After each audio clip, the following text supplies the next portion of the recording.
Atos dos Apóstolos, capítulo 27.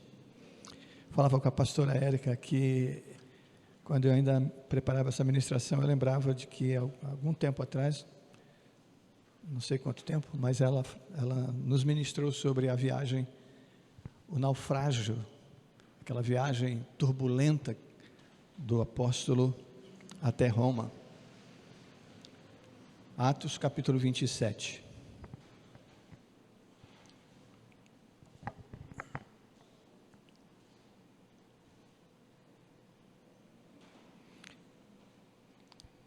Nós vamos ministrar sobre todo o capítulo 27, que conta a história, mas fiquem tranquilos, eu não vou ler todo o capítulo, eu vou contar a história para vocês, e a gente vai lendo um verso e outro para a gente ir se situando.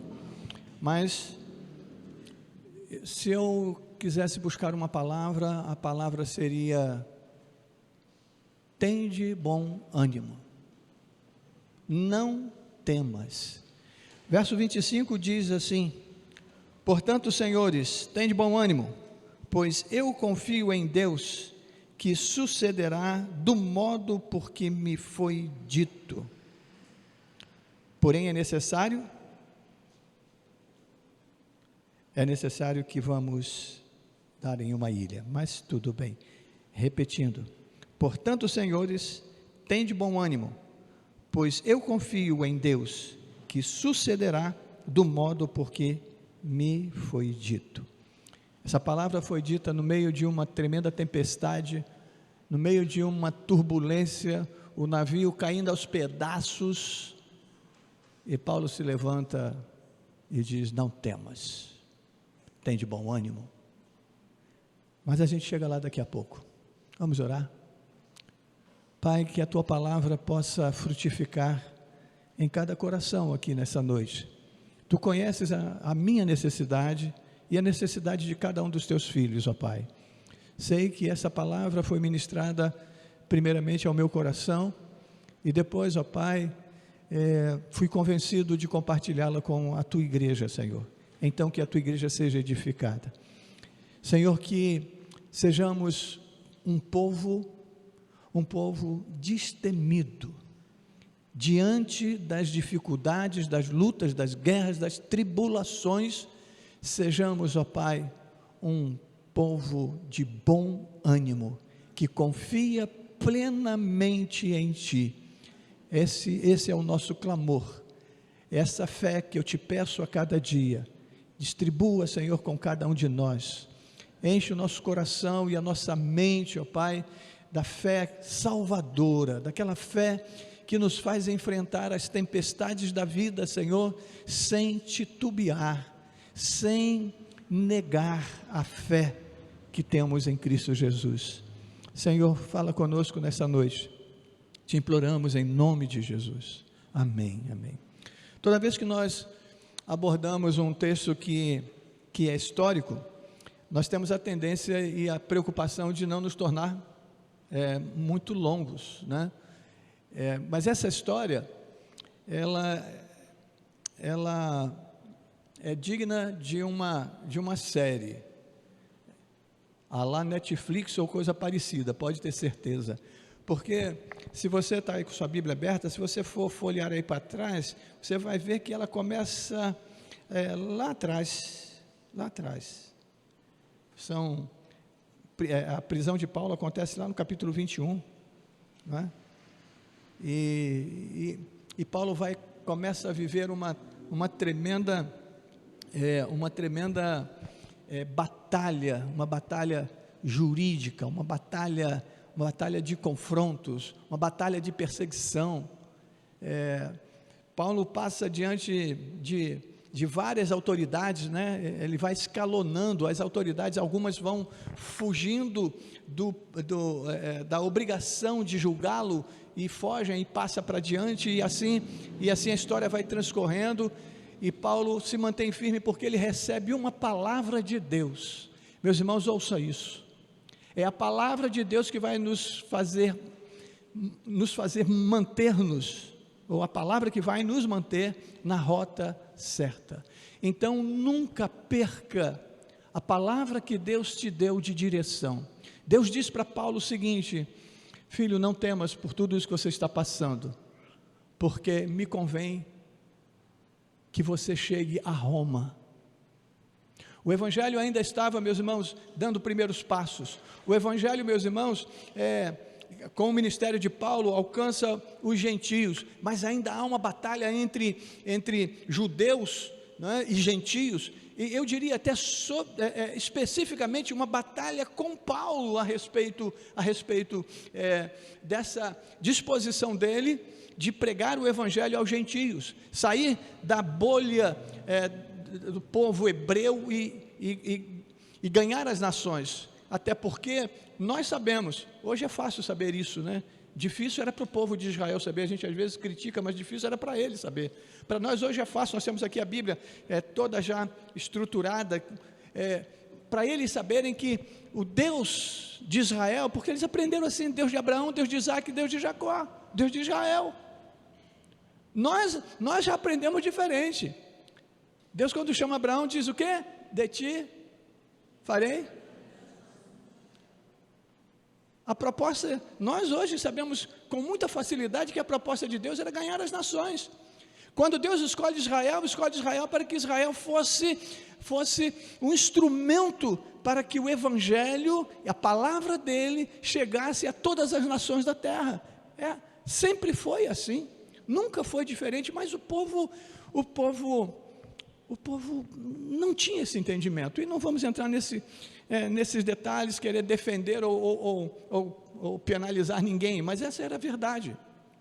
E quando Deus, vocês conhecem, eu falei sobre isso na nossa reunião de liderança, que talvez quem tenha estado na célula, eu mencionei, por exemplo, e vocês conhecem bem, lembram quando Pedro recebe aquela visitação sobrenatural que desce, ele tem uma visão que desce aquele lençol cheia de animais que para os judeus eram imundos, lembram? E Pedro diz assim: de maneira nenhuma, eu jamais vou me contaminar. Mas ali era uma mensagem de Deus dizendo assim: não considere imundo, porque Israel considerava os outros povos imundos. Essa era a mensagem implícita naquela visão. E Pedro relutou, e então Deus faz o quê? Deus levanta Paulo, e Paulo é enviado às nações. Só que ele começa ainda assim, em Coríntios, né? Começa ali por perto, mas Deus tinha um propósito, que era chegar até nós aqui hoje. Esse Evangelho chegou até nós, no Brasil, porque Paulo rompeu barreiras, porque Paulo recebeu uma palavra de Deus dizendo: eu quero que você chegue, e essa mensagem chegue a Roma. Era a capital, né? A grande capital do mundo, ou para não deturparem a palavra capital, né? A grande metrópole do mundo. Paulo então sabia, Deus, ele estava ali passando por aquelas torturas todas, diante de uma autoridade, vai para outra, mas ele sabia do propósito de Deus para a vida dele, e ele então vai lutando, e vai suportando.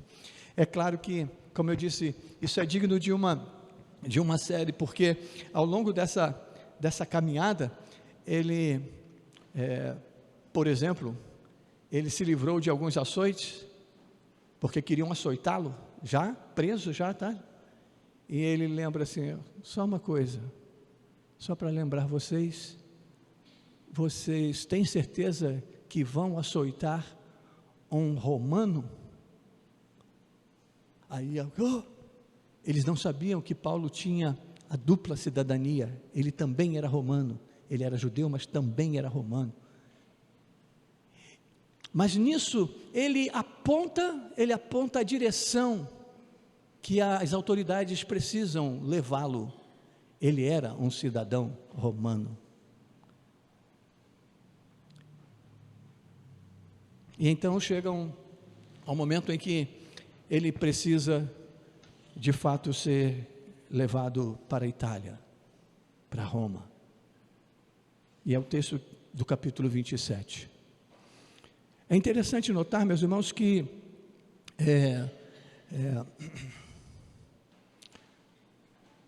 aqui no verso 9, olha o que nós lemos assim, ó. Depois de muito tempo, tendo se tornado... Não, quero um pouquinho antes. Deixa eu ver aqui o que eu quero.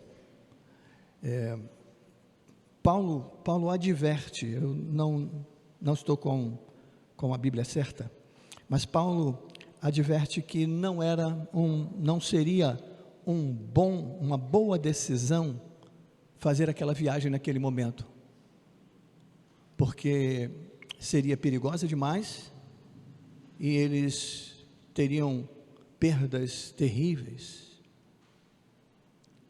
Vou ler do verso 9 até o verso 11. Depois de muito tempo, tendo se tornado a navegação perigosa e já passado o tempo do dia do jejum, admoestava-os Paulo, dizendo-lhes: Senhores, vejo que a viagem vai ser trabalhosa, com dano e muito prejuízo, não só da carga e do navio, mas também da vossa vida. Paulo estava advertindo de que aquela viagem naquele momento seria muito perigosa e desastrosa. Mas olha o verso 11, o que diz: mas o centurião dava mais crédito ao piloto e ao mestre do navio do que ao que Paulo dizia. Gente, quando eu olho isso, eu digo assim, com toda razão. Humanamente falando, eu vou ouvir quem? Paulo. Até onde eu sei, era um homem muito sábio, um homem letrado, tinha um tráfico, né? Uma influência em meio às autoridades, já tinha participado até na condição de autoridade, etc. E tal. Todo mundo conhecia Paulo. Mas uma coisa eles sabiam: Paulo não era nem pescador. Pescador era Pedro. Paulo nem pescador era. Então o centurião só faltou dizer assim: pode falar bobagem, rapaz, você não entende disso não. Vou ouvir o piloto, vou ouvir o mestre, e o que eles disserem, vamos fazer. E o que fizeram? O que o piloto, o que o mestre mandou fazer. Seguiram viagem. Claro, Paulo com eles, porque Paulo era prisioneiro. E digo até para vocês, não só Paulo, outros prisioneiros também estavam sendo levados nessa embarcação. E a navegação de fato se tornou perigosa. O texto diz que veio uma tempestade, e depois essa tempestade se tornou um verdadeiro tufão, quer dizer, mudando de nível, e a ponto deles começarem a perder o controle. O texto vai nos dizer que eles começaram a aliviar o barco, né, lançando fora as cargas, né, porque era uma atitude naquela época, né, bem normal. A gente encontra isso até em outros textos, né, por exemplo, lá de Jonas, né, foi assim também. E eles já começaram a se desesperar, e joga a carga no mar, e daqui a pouco já não era mais suficiente, baixaram as velas, estavam ali perdendo completamente agora o controle do barco, porque um barco precisava das velas, as velas direcionam e tudo mais. Já baixaram as velas, e a coisa só piorava, e agora não só as velas, agora eles começaram a abrir mão da estrutura do barco. Toda a estrutura que não era necessária, eles começaram a lançar ao mar. Era desespero total. Eu imagino, e aí só eu que imagino, que a gente pensar assim: bem que Paulo falou, né? Bem que Paulo falou que não ia ser nada fácil. Bem que Paulo falou. Acho que eles falaram isso. Não, a Bíblia não diz, mas olha o que diz o verso 20. Olha o que diz o verso 20. Olha, para vocês terem noção a que ponto chegou. Mas vai piorar, tá? Vai piorar. Olha só, o verso 20 diz assim, ó, e não aparecendo havia já alguns dias, nem sol, nem estrelas, caindo sobre nós grande tempestade, dissipou-se afinal toda a esperança de salvamento.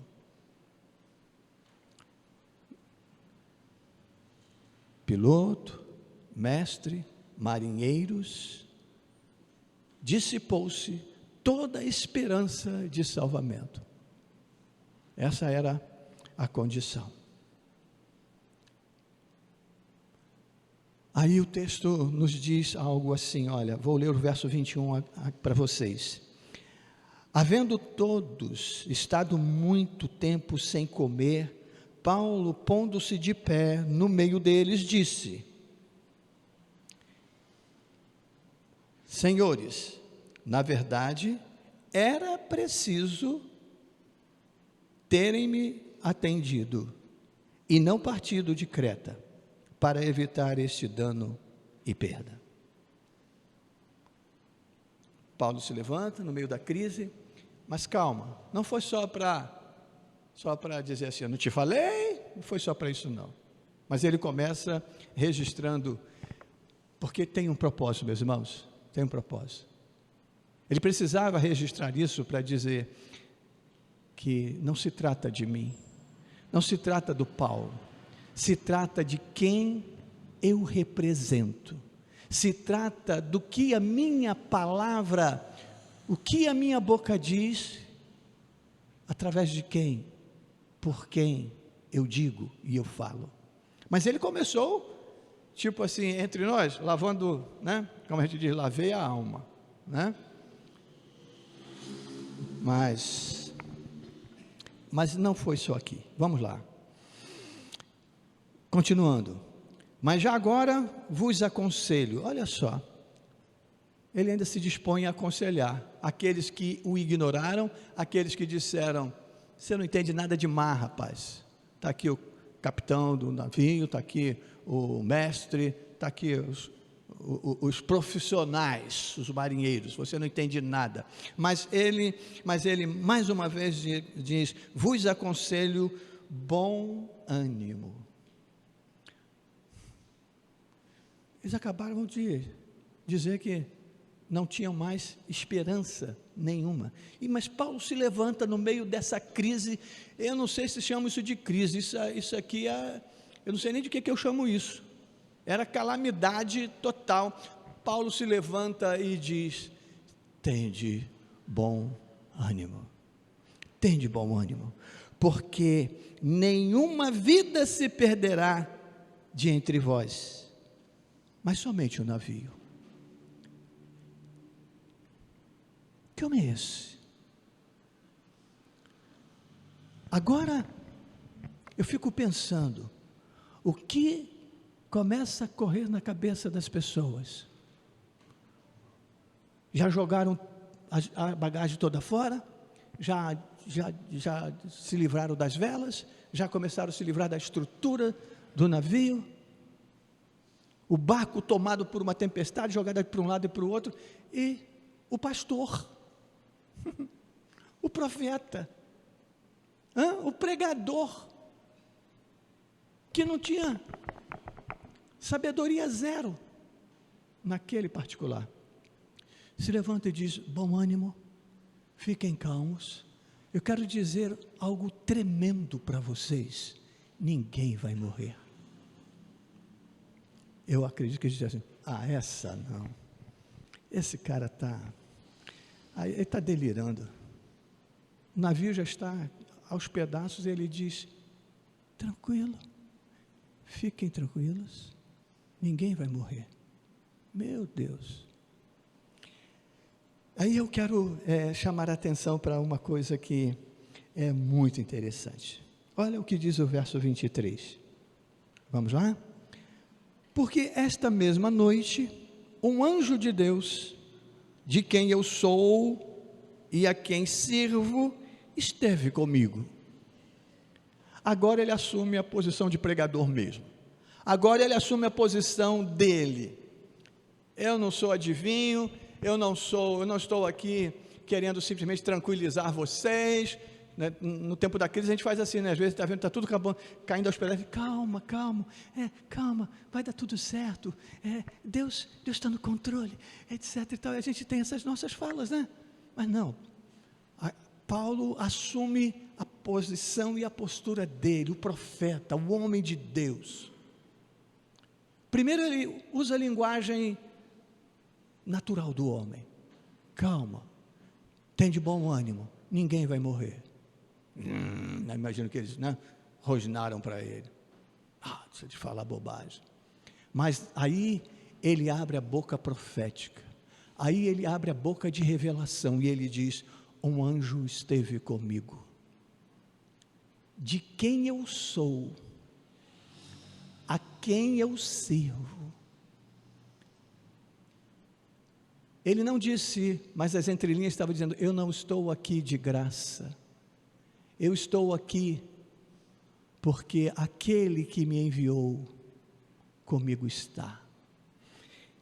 Aí, olha que coisa linda, gente, olha o 24, quer dizer, o anjo esteve comigo, dizendo, Paulo, não temas, é preciso que compareças perante César, e eis que Deus, por sua graça, te deu todos quantos navegam contigo. Portanto, senhores, tende bom ânimo, pois eu confio em Deus, que sucederá do modo porque me foi dito. Escutem, fiquem tranquilos, porque está comigo? Está comigo? Está com Deus, vitória, livramento. Não está comigo? Não está comigo? Não é dos meus? Claro que ele não falou assim, e nem pensou em falar assim, mas ele deu um recado assim tremendo. Primeiro ele disse, eu estou aqui não por acaso, mas eu estou aqui porque o meu Deus tem um propósito na minha vida, preciso chegar a Roma, e vou chegar a Roma, mas Deus também falou comigo, Deus me deu uma graça, e a expressão é graça, Deus me deu uma graça, que todos vocês que comigo estão, que comigo caminham, que comigo navegam, chegarão são e salvos, nem um fio de cabelo, já havia dito ele, vocês vão perder. Isso parecia loucura, e quer que eu prove que isso parecia loucura? Olha o que o texto vai dizer, porque depois dele falar isso, no verso, logo a partir do verso 25, o que acontece é que a tempestade não passa, só piora. Vou ler o verso 30 com vocês, olha só o verso 30, olha o que diz o verso 30, gente, procurando os olha só gente, olha só, hein? Procurando os marinheiros fugir do navio, e tendo arriado o bote no mar, a pretexto de que estavam para largar âncora da proa, disse Paulo ao centurião e aos soldados, se estes não permanecerem a bordo, vós não podereis ser salvos. Aqui ele excluiu, vós não podereis ser salvos, porque ele sabia acontecesse o que acontecesse, ele estaria salvo. Perceberam a diferença? Mas o que eu quero chamar quando eu li esse texto para vocês? A coisa estava tão feia que os marinheiros, vocês é que se virem aí, querem acreditar na palavra do profeta, acredito eu, nós vamos embora, já jogaram os botes no mar e vamos embora, e Paulo diz, não deixe fazer isso. Mas eu acho que Paulo tinha também propósito, sabe? Propósito de fazer dessa viagem um marco muito, mas muito grande. E quando eu preparava essa palavra, e quando eu trabalhava o texto, a história, algumas coisas gritaram no meu coração, sabe? Algumas coisas ficavam gritando no meu coração, me fazendo me questionar. A primeira, eu comecei dizendo, tem de bom ânimo, confiar sempre, sempre, sempre, sempre. Mas a outra coisa que ardeu meu coração, e que queimou meu coração, e que me questionou, eu preciso traduzir para vocês. Todos os que estão comigo serão salvos. Era uma unção que estava sobre Paulo, uma promessa que estava sobre Paulo. E meu coração ardia e me dizia: por que nós não temos esta unção de levar conosco a terra firme, levar conosco para a salvação, livramento da morte eterna, todos os que conosco estão? E eu fiquei me questionando, brigando comigo. Quantas vezes me calei, quantas vezes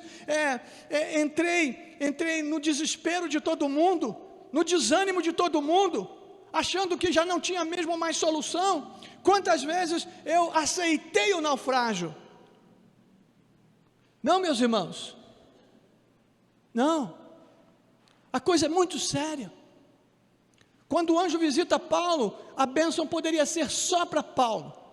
A bênção poderia ser assim: esses incrédulos que estão aí, esses que não estão te dando ouvido, por eles não intercederei, mas por você eu levarei a Roma. Mas não, meus irmãos, há uma unção sobre nós, e aqueles que sobre nós estão, sobre os nossos cuidados estão, receberão graça. Eu creio nisso. O texto não diz isso, pastor. Tudo bem, mas foi assim que meu coração ardeu. Aqueles homens não precisavam chegar a Roma, mas chegaram a Roma junto com Paulo. Tem pessoas que estão junto conosco e que Deus quer levá-las também ao mesmo porto seguro que nos espera. Preste atenção, abra seus olhos. Não ignore-as, porque elas talvez tenham te desprezado, te perseguindo. Tinha soldados ali, que estavam ali para conter os presos. Sabe, quando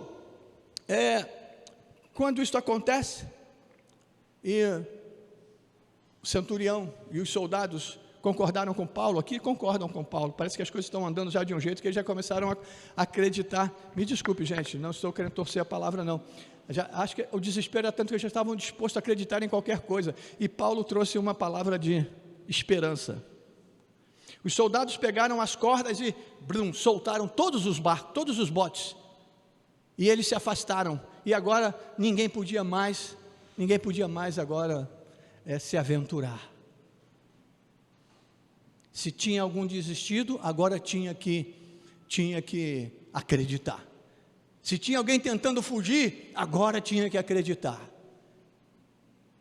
Às vezes, ou talvez você já tenha em algum momento tentado fugir, abandonar o barco. Cuidado, não abandone o barco, porque são os do barco que serão salvos. Os do barco é que chegarão vivos. Gente, olha que coisa tremenda. De repente, o texto diz que eles chegaram em um determinado momento que o barco encalhou em uma rocha. Então eles perceberam que já estavam relativamente próximo de terra, de alguma terra, alguma ilha, algum lugar. E ficaram presos. Olha o que acontece. Os soldados foram soldados. O texto diz que os soldados queriam matar todos os prisioneiros para que eles não fugissem. Mas o centurião, o texto também diz assim, o centurião no fundo ele queria salvar Paulo. Então ele dá uma outra ordem. Olha, estão todos liberados. Quem sabe nadar pode se lançar ao mar e tentar chegar à terra seca, terra firme. Quem não souber, pule, se agarre em uma tábua, em um destroço do navio e tente se salvar. E assim foi feito.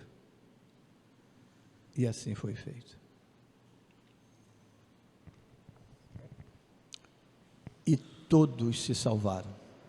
Os marinheiros fujão que não fugiram, aqueles que ignoraram Paulo, mas o detalhe é, só se salvou quem estava no barco, mas ninguém. A sequência do texto vai nos mostrar que não é mais exatamente o que eu quero ministrar para vocês, mas eles chegam a uma ilha chamada Malta, já é o capítulo 28, ali é interessante o que acontece, quando eles chegam ali, as pessoas não conhecem, fica aquela situação assim, perigosa, né? Mas eles foram bem recebidos, e aí o texto vai dizer que em algum momento uma víbora se enrola no braço de Paulo, e Paulo consegue se livrar dela, mas certamente ele foi mordido por essa víbora. Aí, os habitantes daquela ilha começaram a dizer assim, esse cara deve ser um assassino. Sabia que era prisioneiro, né? Foi mordido por uma cobra, isso foi maldição, vai morrer. Ficaram esperando 1 dia, 2 dias, esperando que a mão ia inchar e que ele ia morrer. Passou 1 dia, 2 dias, 3 dias e nada aconteceu. Aí eles ficaram admirados, falaram assim, quem é esse homem? Provavelmente mordido por uma víbora que eles sabiam que era mortífera, né? Aí eles começaram a dizer o seguinte, esse é um Deus. Agora Paulo virou Deus. Ele é um Deus. Claro que Paulo não entrou nessa pilha, né, gente? A verdade é que Paulo chega a Roma. Em Roma ele recebe uma prisão domiciliar. Um soldado ficava na casa dele, tomando conta dele. Por lá ele ficou por 2 anos, foram 2 anos de prisão. Mas sabe o que ele fazia? Ele pregava o Evangelho. 3 dias depois de chegar em Roma, ele convoca os principais líderes judeus daquela região, e ele conta toda a história para eles, e ministra para aqueles homens. E Paulo não cessa de pregar, não importa se eu estou em uma grande tempestade, não importa se eu estou numa prisão, se é um calabouço ou na minha casa, não importa, o que eu faço é pregar a palavra, é ser boca de Deus. E meus irmãos, se hoje nós temos o livro de Romanos, que é chamado um dos compêndios teológicos mais cobiçados, né? Os teólogos adoram se deitar, se inclinar sobre o livro de Romanos. Qual é o propósito de Deus para a tua vida? Não deixe que uma tempestade, não deixe que um tufão que seja, no meio da tua trajetória, te faça desistir. As lutas virão.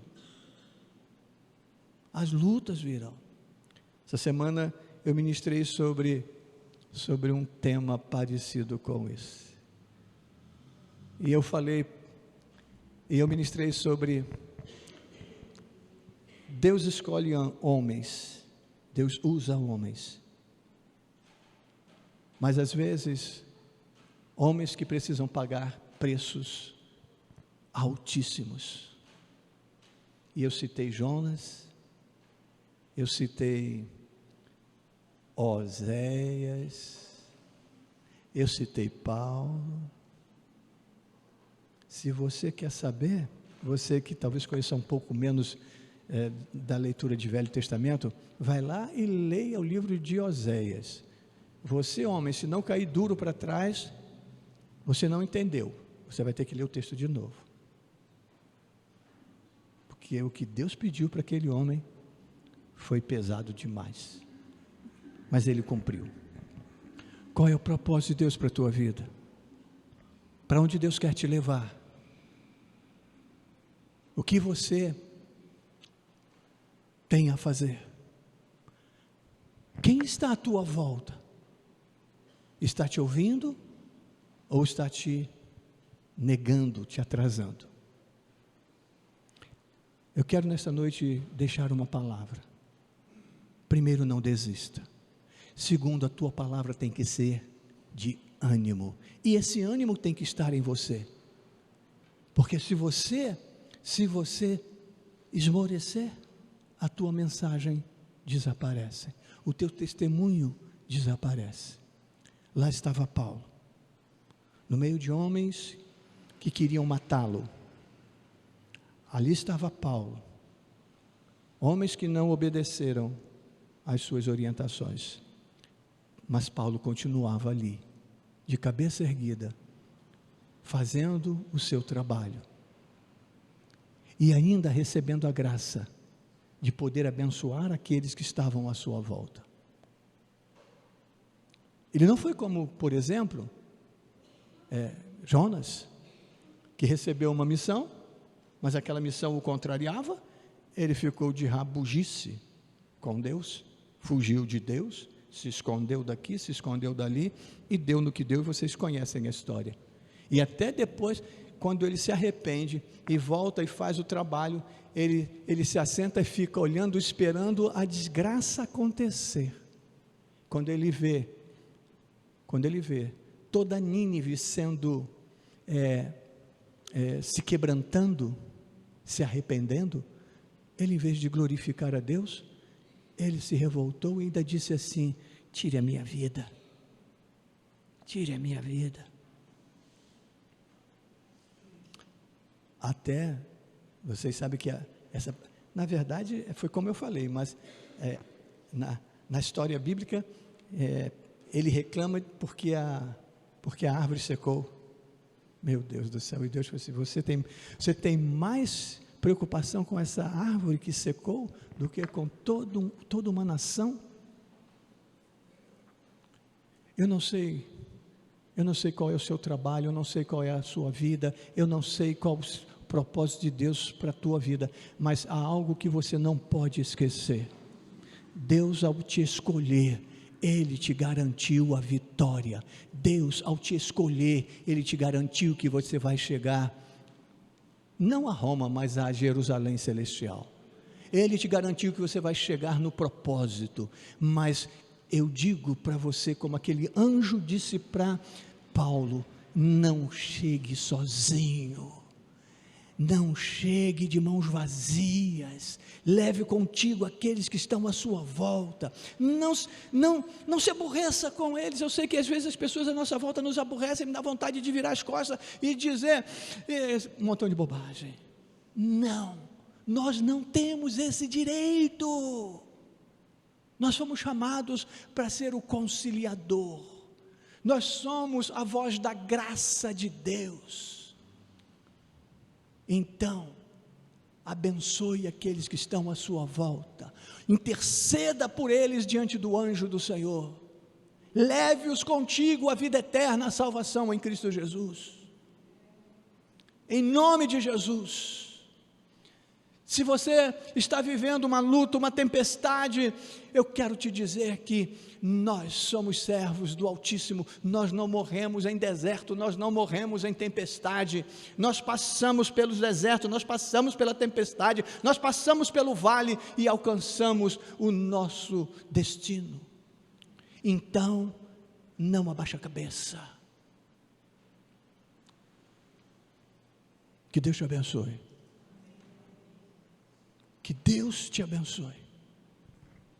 Deus te trouxe aqui para ouvir essa palavra. Que teu coração queime como o meu queimou, em nome de Jesus. Baixe sua cabeça, mesmo aí assentada. Senhor, eu levanto a minha mão direita para profetizar, Senhor, sobre os teus filhos, sobre a tua igreja, um tempo de renovo, um tempo de cura, um tempo de levantar as mãos e te dizer: eis-me aqui. Eu levanto a minha mão direita para profetizar, ó Pai, a cura da tua igreja, Senhor.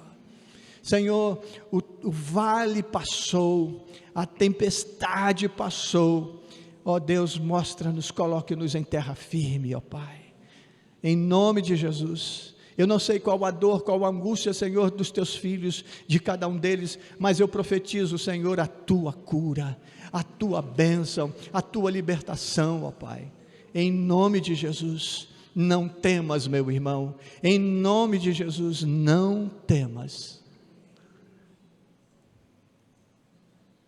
Amém.